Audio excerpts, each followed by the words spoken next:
8월 첫째 주 주일 2부 예배에 오신 여러분을 주님의 이름으로 환영하고 축복합니다. 우리 성경책이 높이 들고 한 목소리로 선포하겠습니다. 나는 예수님을 구주로 믿습니다. 나는 구원받았습니다. 나는 이 말씀을 믿습니다. 나는 행복합니다. 아멘. 여러분 지난 한 주간 어떻게 지내셨는지요? 정말 많이 더웠습니다. 이 더위 때문에 또 지치기도 하고 밤잠을 못 이루기도 하고 또 잘 드시도 못해서 몸의 저항력이 약해지면 요즘에 또 코로나 바이러스가 또 그렇게 유행을 한다고 하더라고요. 몸의 건강이 무너지게 됩니다. 사랑하는 여러분, 우리 믿음의 가족들에게 하나님께서 은혜를 더하셔서 강건하시기를 주의 이름으로 축원드립니다. 7.8기라고 하는 말이 있습니다. 7.8기, 이 말은 7번 넘어져도 8번 일어난다라고 하는 그런 말입니다. 많은 실패가 있어도 그 실현에 굽하지 않고 다시 한번 일어나는 그런 의미입니다. 오늘 우리가 함께 읽은 말씀에도 바로 이 말씀이 있습니다. 대저 의인은 7번 넘어질지라도 다시 일어난다고 말씀하고 있습니다. 넘어진 것을 실패로 받아들이지 말라고 하는 거예요. 넘어지면 다시 일어나면 되는 겁니다. 넘어지는 것을 완전히 실패해서 인생 끝난 것으로 생각하지 말라고 하는 거예요. 사랑하는 여러분, 넘어지면 다시 일어나면 됩니다. 넘어지는 일은 당연하기에 그저 우리는 다시 일어서면 된다고 생각하는 거죠. 넘어졌다고 포기하지 말라고 하는 거죠. 데살로니가 전서 4장 1절에 이런 말씀이 있습니다.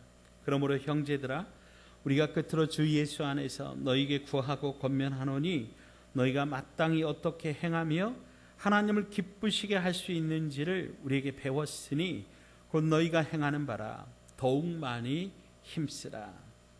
더욱 많이 힘쓰라. 무슨 말입니까? 하나님이 기뻐하시는 그 삶을 위해서 더욱 많이 노력하는 거예요. 어제보다 오늘, 오늘보다 내일 한 걸음씩 한 걸음씩 앞으로 전진하라고 하는 거예요. 사람들이 포기하려고 하는 그 시점이 언제인가요? 첫째로 나는 할 만큼 다 했어, 그렇게 말할 때입니다. 또 이 정도면 충분해 라고 말할 때가 포기하고 싶은 유혹이 찾아올 때입니다. 전혀 고통이 없는 그런 상태를 1이라고 하고 아주 심한 고통을 10이라고 할 때 이제 한 그 절반 5를 지나서 7, 8 정도가 되면 사람들은 이 정도면 충분하다고 그만 포기하려고 합니다. 마귀는 이 정도면 됐다고 그만 중단하라고 우리의 귀에 속삭이며 유혹합니다. 그러나 여러분, 우리는 항상 매 순간 내 생각, 내 경험, 또 마귀의 그 음성이 아니라 하나님의 뜻과 하나님의 말씀, 하나님의 그 의미를 우리가 따라가야 되는 줄로 믿습니다. 넘어지면 넘어진 자신의 상황보다 일어서서 다시 걷는 모습을 믿음으로 바라보셔야 되는 거예요. 자, 그러면 우리에게 닥친 모든 어려움에서 우리가 어떻게 이기며 극복할 수 있는지요. 첫째로, 의인도 넘어질 때가 있음을 인정하라고 하는 거예요. 자, 따라서 하십시다. 의인은 넘어질 때가 있음을 인정하라. 아멘. 여러분, 예수님 믿는다고 고난이 없을까요? 예수님 믿는다고 어려움이 없을까요? 이 세상에 어려움 겪지 않는 사람 하나도 없습니다. 중요한 것은 실패하지 않는 사람이 아니라 실패했음에도 불구하고 다시 일어나는 사람입니다. 동방의 의인이라고 했던 욥은 친구들과 이웃들에게 패배자라고 실패자라고 손가락질을 받았습니다. 심지어는 사랑하는 아내마저 하나님을 욕하고 그냥 콱 죽어버리라고 그렇게 말하면서 떠나갔습니다. 그런데 욥이 어떻게 일어날 수 있었을까요? 그것은 그가 가진 믿음의 힘이었습니다. 믿음은 우리를 실패자로 만드는 것을 막아줍니다. 욥기 23장 10절로 12절 말씀입니다. 그러나 내가 가는 길을 그가 아시나니 그가 나를 단련하신 후에는 내가 순금같이 되어 나오리라.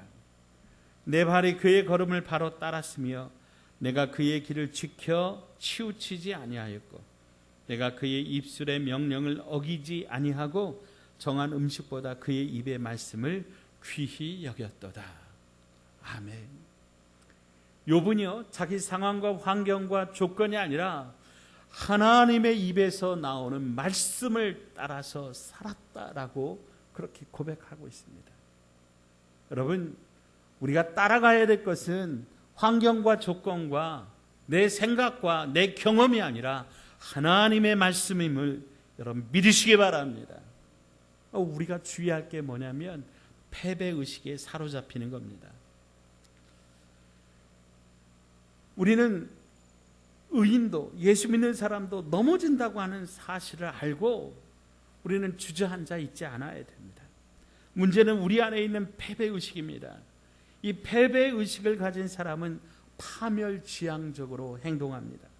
스스로 자기를 망하는 길로 이끌어가는 것이죠. 이런 사람들의 몇 가지 특징이 있습니다. 첫째, 자신이 처한 지금의 상황의 문제를 영원한 것으로, 영구적인 것으로 그렇게 생각합니다. 지금 자기가 당한 이 문제는 어디까지나 부분적이고 일시적인 것인데도 불구하고 이것이 전부라고 그렇게 생각하고, 이것이 깨지고 이것이 무너지면 다 무너진다고 생각합니다. 이렇듯 하나의 작은 사건을 극대화하여 자기의 실패와 성공을 전체 인생의 실패인 양 착각을 하는 것이죠. 자, 두 번째는 하나의 사건에 전 인생을 건다라고 하는 거예요. 도박하는 사람들이요, 얼마씩 돈을 걸면서 이제 도박을 하다가 맨 마지막에는 결국 자기의 재산 모두를 한꺼번에 다 걸어버립니다. 이것이 문제죠. 심지어는 집문서까지 가져다가 화투 한 장에 걸어버립니다. 여기서 이기면 성공하는 것이고 지면 망하는 것이다. 한 장의 화투장에 온 인생을 걸어버립니다. 하나의 사건에 자신의 온 운명을 맡기는 것이 바로 악한 사람의 체질이요 특징이라고 하는 거예요. 여러분, 이것은 분명 잘못된 것입니다. 그럴 것이 아닙니다. 이것은 어디까지나 작은 하나의 사건이고 부분적인 일입니다. 일시적인 일에 전 인생, 전 운명을 거는 것, 바로 이것이 악한 사람이 가진 파멸지향적인 자세라고 하는 거예요. 부도가 나더라도 다 망한 것처럼 말하지 말라는 거예요. 하나를 잃었는데 전부 다 잃어버린 것처럼 생각하지 말라는 거예요. 지금의 실패가 온 인생을 무너지게 하고 망하게 하는 것 아니라고 하는 거예요. 사소한 일 하나에 온 운명을, 온 생명을 다 걸고 사느냐 죽느냐 고민하지 말라고 하는 거예요. 사업의 실패가 인생의 실패가 아닙니다. 관계의 실패가 내 인생의 실패가 아닙니다. 가진 것 때문에 인생의 실패자가 되는 것 아닙니다. 얼마든지 이 길이 아니면 저 길이 있습니다. 주님께서는 이 실현을 통해서 더욱더 새로운 길로 우리를 인도하실 수 있는 능력의 하나님이심을 여러분 믿으시기 바랍니다. 자, 세 번째로, 이런 사람들은 자신을 세계와 동일시합니다. 동일시, 함께 본다라고 하는 거예요. 내가 망하면 세계도 망하고 내가 잘 되면 세계도 잘 되는 것이다. 그렇게 착각하는 거예요. 나라고 하는 존재는요, 여러분 세상 속에 작은 점에 지나지 않는다고 하는 거예요.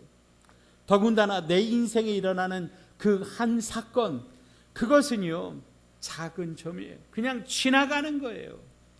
그것에 마음을 두고 그것에 온 인생을 걸고 그것 때문에 마음을 치심치 말아야 된다라고 하는 거예요. 오늘 우리가 함께 읽은 이 잠언 24장 말씀은 의인이라고 하는 사람은 어떤 사람인가 우리에게 설명하는 그런 말씀입니다. 먼저 의인은 하나님을 인정하며 하나님 앞에 사는 사람입니다. 그래서 오늘 잠언 24장 1절을 보면 악인의 형통함을 부러워하지 말라고 그렇게 이야기를 합니다. 하나님 앞에서 전심으로, 사람 앞에서 진심으로 그렇게 사는 사람이 진짜로 행복한 사람이라고 하는 것, 그것을 강조하고 있습니다. 또 두 번째로 지혜가 온 세상 그 무엇보다도 귀하다고 말씀하고 있습니다. 그래서 지혜가 송이꿀보다 더 달다고 말씀합니다. 그러므로 사랑하는 여러분, 우리가 이 세상을 살다가 어려움을 겪다가 무언가를 잃어버렸다 할 때, 무언가를 잃었어도 지혜를 얻었으면, 믿음을 얻었으면 된 겁니다. 그러니까 실패가 아니죠. 완전한 실패라고 하는 것은 사실 따지고 보면 없습니다. 또한 우리는 하나님의 손에서 양육받고 있는 존재라고 하는 것을 오늘 우리는 고백해야 됩니다. 따라서 모든 우리 삶에서 일어나는 것들은 우리의 삶의 이 배움의 과정입니다. 그 모든 사건 속에서 성장하고 깨달아가고 고쳐지는 것입니다. 그리고 내가 못 고치는 것은 하나님께서 고치도록 해주십니다. 하루에 담배를 3갑씩이나 피우던 분이 담배를 끊었어요. 하도 신기해서 그 부인에게 물었더니 그 부인이 그런 거예요. 안 끊을 수 있나요? 의사가 이대로 가다간 당신 곧 죽습니다. 그랬다는 거예요. 그 사망 통고를 겪고는 그때부터 담배를 딱 끊었다는 거예요. 내가 못 끊는 것 하나님이 끊게 하십니다. 비상수단을 써서라도 끊게 하십니다. 하나님께서 사랑하시는 그 자녀, 하나님께서 원하시는 방향으로 이끌어 가십니다. 따라서 우리에게 있는 모든 사건들, 심지어는 실패와 역경마저도 우리 삶에 필요한 것들입니다. 하나님 그 모든 것들을 통하여 합력하여 선을 이루게 하시는 것을 여러분 믿으시기 바랍니다. 자, 그래서 두 번째, 우리는 넘어지면 일어나면 됩니다. 자, 따라서 합시다. 넘어지면 일어나면 된다. 그렇습니다. 여러분, 넘어지는 것이 실패가 아니라고 하는 거예요. 넘어짐이 끝이 아니라고 하는 거예요. 넘어지면 패배가 아닙니다. 넘어지는 것 자존심 상할 일도 아니라고 하는 거예요. 넘어지는 것은 단지 넘어지실 뿐입니다. 이 넘어지는 것을 실패로 하고 패배로 알고 끝으로 알고 그러면 안 된다고 하는 거예요. 그래서 우리 생각을 다르게 하는 것이 중요합니다. 다시 넘어졌으면 다시 일어나면 되는 거예요. 근데 이게 쉽지 않아요. 넘어질 때 우리가 쉽게 일어나지 못하는 이유가 무엇입니까? 가장 우선은 정신적인 충격 때문입니다. 이 정신이 아주 심한 타격을 받아요. 사람들은 이 실패했다고 하는 충격 때문에 마음에 큰 상처를 받고 고통스러워합니다. 이런 정신적인 스트레스가 많은 경우에 육체적인 질병으로 이어지게 됩니다. 이 육신의 질병의 많은 부분은 실제적으로 이 정신에서 이제 그 충격을 이기지 못해서 정신이 무너짐으로 우리 몸의 면역 체계가 흔들려서 우리 몸에 들어오는 질병이나 그런 바이러스를 견디지 못하고 그만 그 질병에 걸리게 된다 그래요. 이런 마음의 심한 충격이 우울감을 가져오고 또 밤잠을 못 이루게 만들고 그리고 이 정신적인 이런 두려움으로 이것이 또 심장에 영향을 주고 고혈압, 위장병, 두통 등 이런 것들을 유발시켜서 결국 우리의 육체로 이렇게 나타나게 되는 거죠. 또 넘어짐의 가장 큰 손실은 경제적인 그런 손실로 이어집니다. 경제적인 어려움으로 생활의 균형이 깨트려지고 식구들이 고통을 당하고 궁핍해집니다. 또 명예가 손상을 입습니다. 실패로 인해서 친구들이 떠나가고, 세상은 실패한 사람을 인정해 주지 않고 실패로 인해 당하는 수치와 모멸감은 자기를 부끄럽게 하고 모든 일에 자신을 잃어버리게 만듭니다. 자, 그러면 어떻게 일어날 수 있을까요? 여기서 우리는 믿음을 발휘해야 됩니다. 우리가 가져야 될 믿음의 자세가 있습니다. 넘어질 때 우리가 가져야 될 믿음의 자세. 자, 첫째로 넘어질 때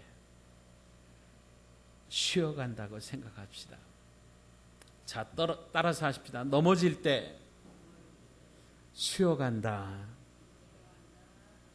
예, 여러분, 쉬어간다라고 하는 말은 지금까지 자기가 했던 그 모든 삶을 다시 한번 돌아보는 기회로 가지라고 하는 거예요.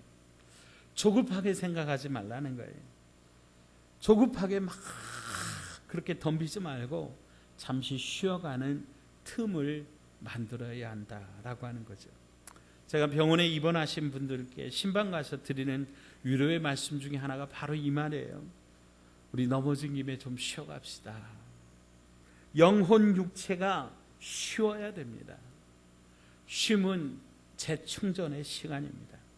쉬어야 다시 일어날 수 있습니다. 여러분, 쉼 없이 달려가는 것 지치게 만듭니다.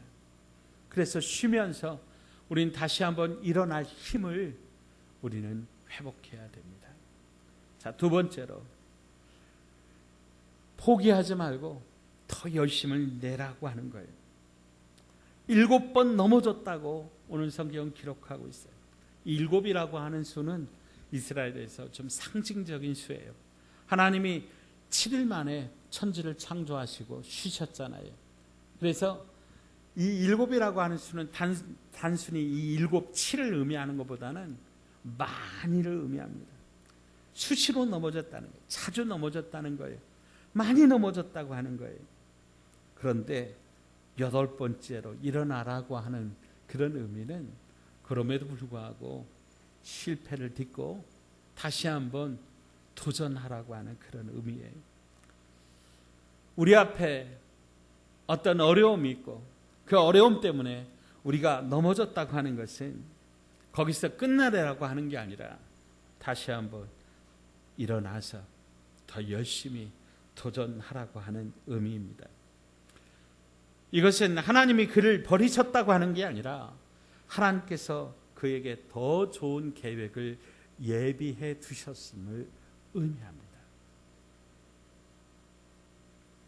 세 번째로, 그때 우리는 주님을 바라보는 기회로 삼으라고 하는 거예요. 넘어짐에서 다시 일어나는 것 말같이 참 쉽지가 않습니다. 많은 그리스도인들 중에서도 넘어졌는데 일어나지 못하는 경우들이 있습니다. 그냥 넘어져가지고 계속 그냥 그 자리에 계셔요. 다시 믿음을, 다시 신앙을, 다시 하나님 앞에 나오지 못하는 분들이 있습니다. 너무나 안타깝습니다. 우리가 넘어질 때 반드시 기억해야 될 것은 예수님입니다. 예수님은 우리를 구원하시기 위하여 채찍질 맞으시면서도 넘어졌다가도 다시 일어나서 그 십자가의 길을 걸어가셨습니다. 끝까지 가셨습니다. 그래서 마침내 그 십자가 위에서 다 이루었다 말씀하셨습니다. 피 흘리는 싸움을 끝까지 싸우시면서 오늘 저와 여러분을 사랑하신 그 예수님을 우리가 믿음의 눈으로 바라보아야 합니다. 사랑하는 여러분, 여러분 넘어진 그 자리에서 환경 바라보고 사람 바라보고 원망하고 불평하고 좌절하고 낙심하고 그 자리에서 포기하지 마시고 눈을 들어서 나를 사랑하시는 예수님, 나를 위하여 죽기까지 피 흘리시고 나를 사랑하시며 그 두 팔을 벌려서 안아주시는 그 예수님을 믿음의 눈으로 바라보시기를 주의 이름으로 축복합니다. 시편 37편 24절 말씀입니다. 그는 넘어지나 아주 엎드러지지 아니함은 여호와께서 그의 손으로 붙드심이로다. 하나님께서 그를 붙잡아 주십니다. 하나님 앞으로 나아오는 자, 하나님께서 그를 일으켜 주십니다. 그러므로 여러분 앞에 실패하고 절망가고 어려움이 있고 우리 마음을 힘들게 하는 것들이 있을 때 다시 한번 하나님 앞에 나오는 것이 중요합니다. 사랑하는 여러분, 의인은 넘어질 뿐입니다. 다시 일어날 수 있습니다. 하나님이 살아계시기 때문입니다. 하나님이 여러분의 손을 붙잡아 주시기 때문입니다. 기도하겠습니다. 하나님 아버지, 살다가 우리가 만나는 인생의 깊은 좌절과 실패 속에 넘어지고 자빠지고 엎드러질 때 우리를 찾아오는 깊은 절망과 탄식과 아픔 속에 그만 포기하라고, 하나님도 널 포기했다고 속삭이는 약한 사단의 속삭임에 넘어가지 않게 하여 주옵소서. 우리를 사랑하시고 붙들어 주시는 능력의 하나님, 그 손을 의지하여 다시금 일어나기를 소원하오니 주여 우리에게 쉼을 주시고 다시 일어날 수 있도록 용기를 주시고 무엇보다 우리를 위하여 십자가 지신 예수님 바라보며 예수의 이름으로 일어나게 하여 주시옵소서. 내 영혼아, 내가 어찌하여 낭망하며 어찌하여 불안해하는가? 너는 하나님께 소망을 두라. 너는 주님을 바라볼지어다. 예수님 거룩하신 이름으로 간절히 기도하옵나이다.